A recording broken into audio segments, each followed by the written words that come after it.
Hi guys! Solo rank game ako dito and natapat ako sa gold lane. And tignan nyo naman yung win rate ko sa Granger. 38% win rate, 13 matches. At ang nakakasad, binan pa ni S4 yung Granger. Ang lala. Malala talaga dito sa solo ranking guys. Sobrang hirap makipagsapalaran lalo na makipag-swap. Hindi ko yan sila kilala kaya wala tayong magagawa. Kaya sige go. Pinili ko dito si Leslie kasi gusto ko nga yung baril-barilan.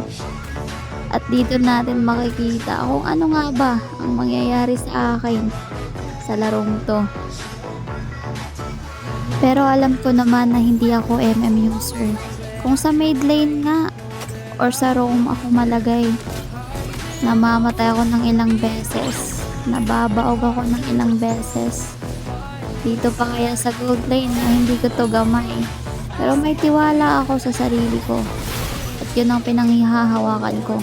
Kung matsokolate man ako dito, okay lang yun, part kasi yun sa paglalaro.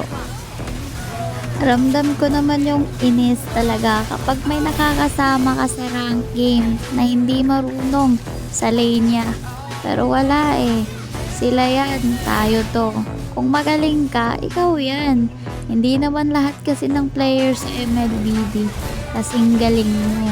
Kaya sana naman sa mga trash talker dyan, please lang, habaan nyo yung pasensya nyo. Instead na trash talk nyo, or kung ano-ano na lang ang mga sinasabi nyo, hayaan nyo na lang yan sila. Kasi isipin nyo na lang, kung walang mga ganyang player, hindi kayo matatawag na malakas. Hindi nyo ba yun naisip? Ilang beses na akong na-trash talk guys. And yes, sobrang nakakasira siya ng mental health. Pero hindi ko na lang talaga iniintindi. Sila yan eh, ganyan ugali nila. Malakas sila kasi mahina tayo. Kaya sa mga trash talker dyan, kalma lang pre. Kung malakas kayo, hayaan yung matuto kami at maging kasing lakas nyo din balang araw. Yung mga sinasabi ninyo, yung mga nanlalabas sa bibig nyo na hindi nyo kayang pingilan, is naman, isipin nyo din, hindi lahat ng mandalaro sa Mobile Legends kasing galing ninyo. Salamat nga kayo, andito kami.